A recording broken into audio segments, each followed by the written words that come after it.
Hello everyone. Hi. আৰু আজি আহি আমি একেবাৰে শেষৰ দিনটোত উপস্থিত হলো মানে আজি হৈছে আমাৰ ফাইনেল আখৰা আৰু এতিয়া আমাৰ এটা গান উন্মোচন কৰা হ'ব যোনটো মানে নাটকৰ টাইটেল সং হয় আৰু এতিয়া আমি আহিছিলো কেক নিবলে আৰু আপোনালোকক দেখাই থাকিম ভিডিঅ'ত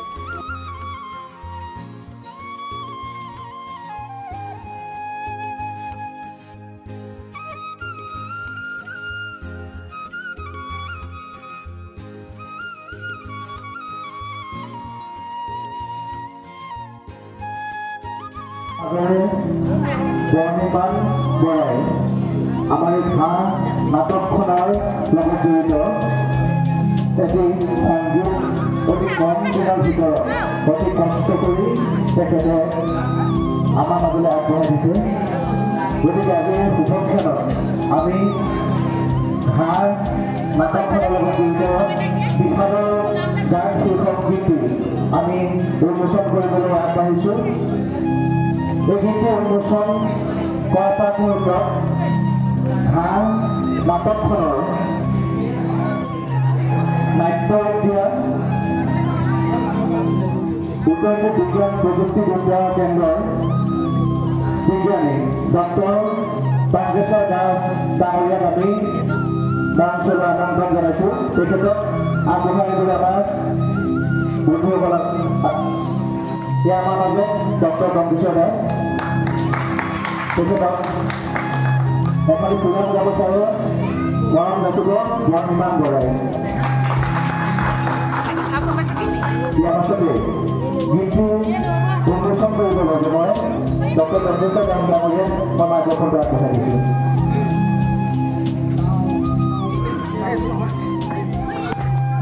সভাৰ উপস্থিত সকলোলৈ অশেষ কৃতজ্ঞতা ধন্যবাদ জ্ঞাপন কৰিছোঁ এই নাটকখনৰ সৃষ্টিৰ আলামত বহুতো কথা জড়িত হৈ আছে আচলতে নাটকখন সৃষ্টি হৈছিল ৰাতি সন্ধিয়াৰ মতে আচলতে বৰ্ণিমান বৰদলৈ আমাৰ সহ পৰিচালক আমাৰ মাজত উপস্থিত আছে গতিকে আমাৰ বৰ্ণিমান বৰদলৈকো অঞ্চলীয় আমন্ত্ৰণ জনাইছোঁ লগতে আমাৰ সংগীতৰ লগত জড়িত হৈছে আমাৰ আটাইতকৈ জ্যেষ্ঠ দুজন ব্যক্তি মোৰ দুজন ককাইদেউ উপস্থিত আছে প্ৰাঞ্জল ডাঙৰীয়াটো তেখেতকো মঞ্চলৈ মই আমন্ত্ৰণ জনাইছোঁ আৰু লগতে দেৱজিৎ বৰা মই তেখেতকো মঞ্চলৈ আমন্ত্ৰণ জনাইছোঁ দেৱজিৎ আহক মাজত ধন্যবাদ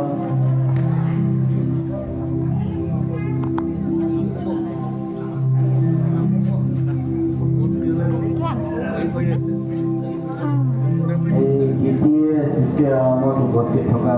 সৌভাগ্যৱান মাতৃ মই মাতৃদেৱকো মই মঞ্চলৈ আমন্ত্ৰণ জনাইছোঁ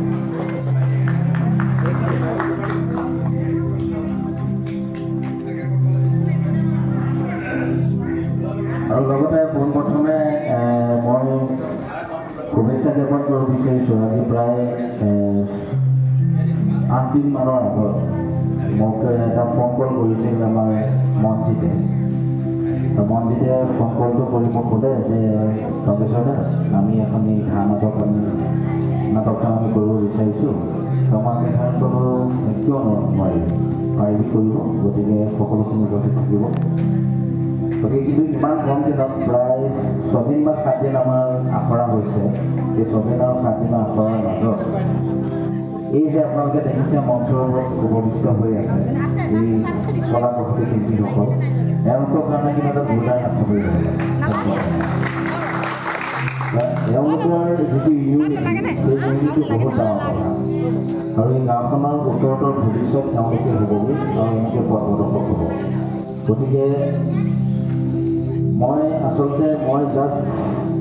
আহি পিনি আপোনালোকৰ মাজতে উপস্থিত হৈছোঁ তাৰ কাৰণে মই আপোনালোকৰ ওপৰত সদায় চিৰকৃতজ্ঞ হৈছোঁ মোক যে এই প্লেটফৰ্মটো আপোনালোকে দিছে তাৰ মানে অপৰিচিত ধন্যবাদ আৰু কৃতজ্ঞতা জ্ঞাপন কৰিছোঁ যি গীতটিৰ লগত মিউজিক মাষ্টাৰিং কৰা ষ্টুডিঅ' ৰেকৰ্ডিং কৰা মাইক্ৰফোন লগত গোৱা সেইখিনি ইমান সহজ নহয় তাৰ কৰ্মব্যস্ততাৰ মাজত সি গৈ পিনি প্ৰায় 3 দিনৰ মূৰত সি সেই গীতটোৱে নাটকখনৰ কাৰণে দিলে আৰু মোৰে সৌভাগ্য যে মই লিখা এই নাটকখিনিত এটা মই আভাস সংগীত মই পালোঁ গতিকে মই চিৰদিন চিৰকাল তোৰ ওচৰত মই কৃতজ্ঞ হৈ ৰওঁ গতিকে তাৰ কাৰণে অশেষ ধন্যবাদ কৃতজ্ঞতা জ্ঞাপন কৰিছোঁ গতিকে বহনীমানক এই গীতটো উন্মোচন কৰাৰ প্ৰাক মুহূৰ্তত বহনীমানক মই অকণমান দুটি লাইন মই গাবলৈ অনুৰোধ জনাইছোঁ গতিকে বহনীমান নমস্কাৰ আচলতে গানটো বনোৱা মোৰ একো প্লেনিং নাছিলে আমাৰ নাটকখনৰ পৰিচালক ডক্টৰ কংকেশ্বৰ দাস ডাঙৰীয়াৰ উৎসাহতে মই তেওঁ যিখিনি প্ৰাথমিক উৎসাহ দিলে মোক সেইখিনিৰ কাৰণে মানে আজি গানটো প্ৰস্তুত কৰিছোঁ মানে তেওঁ মোক মানে বহুত উৎসাহ দিলে প্ৰথমতে মোৰ একো প্লেনিং নাছিলে গানটো বনোৱা তাৰপিছত মই প্ৰথমতে গৈ আমাৰ ভণ্টিক কৈছোঁ লিৰিক্স মই লিখিব ইমান নাজানো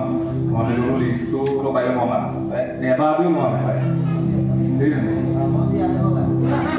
যিজনে বনাই দিছে আৰু মোৰ লগত উত্তম দাদা ৰাজদীপ ক'ত আছে ৰাজদীপ কেনে গ'ল এনে দুজনে বহুত সহায় কৰিছে গানটো মানে কম্প'জ কৰি বহুত সহায় কৰিছে দেই এতিয়া আজি বহুত ভাল লাগিছে মই এতিয়া গানটো উন্মোচন কৰোঁতে ঠিক আছে ধন্যবাদ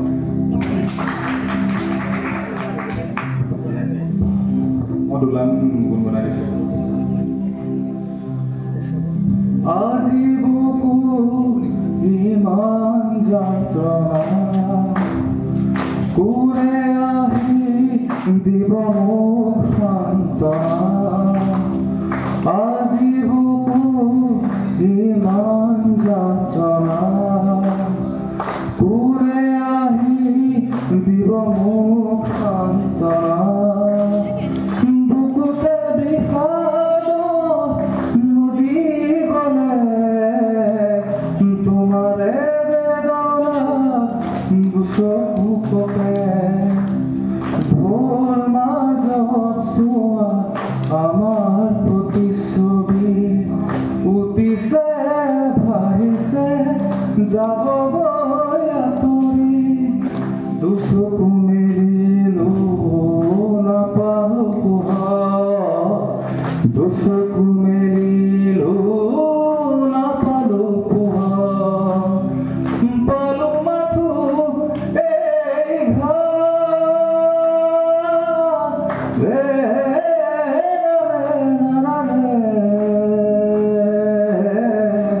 মাথো বিহাদৰ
মই মাৰ পৰা মই দুআষাৰ শুনিব বিচাৰিম যে ইমান ধুনীয়াকৈ আজি সংগীত কৰিছে গতিকে আপুনিও মই ওতঃপ্ৰোতভাৱে জড়িত আছে গতিকে আপুনি দুআষাৰ কওক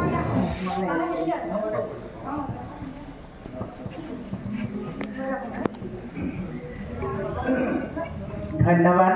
শ্ৰদ্ধেয় উত্তৰ পূব বিজ্ঞান আৰু প্ৰযুক্তিবিদ্যাৰ এজন বিজ্ঞানী ডক্টৰ টংকেশ্বৰ দাসদেৱ লগতে আজিৰ উপস্থিত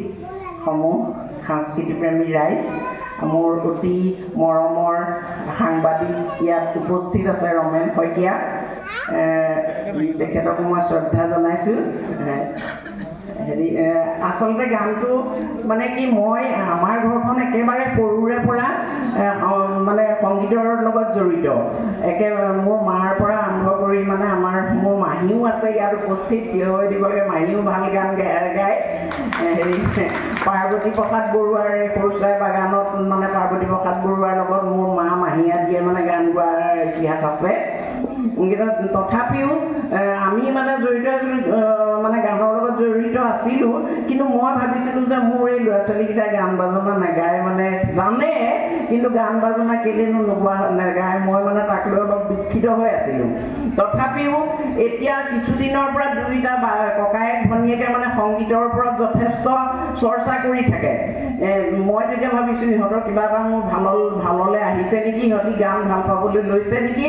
তাৰপাছত দেখিলোঁ এতিয়া মানে দুইটাই কথা পাতি আছে যে এনেকৈ গান এটা উলিয়াব লাগিব মোক ছোৱালীয়ে ক'লে দাদাক হেৰি কি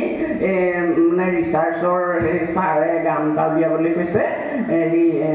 মোক লিখিবলৈ কৈছে মোক লিখা তাৰপিছত লিখি মই দেখিবলৈকে নাপালোঁ কিনো লিখিলে কি কথা তাৰপিছত দিলে এই 5-6 দিনৰ ভিতৰতে এটা গান হৈ উঠিলে আৰু গতিকে তাৰ কাৰণে মই প্ৰথমেই ডক্টৰ টংকেশ্বৰ দাসদেৱক মই ধন্যবাদ দিছোঁ যে মোৰ ল'ৰাটোক অন্তত এই মানে যিটো তাৰ আছে কোৱালিটি তাৰ যিখিনি মানে দক্ষতা আছে সেইখিনি অন্তত আজিৰ এই মানে নাটকৰ জৰিয়তে সেইখিনি ছাৰে উদঙাই দিলে ছাৰে লৈ আহিলে সেইকাৰণে মই ছাৰৰ ওচৰত চিৰকৃতজ্ঞ হৈ ৰৈছোঁ ইয়াকে কৈ মোৰ বক্তব্য সামৰণি মাৰিলোঁ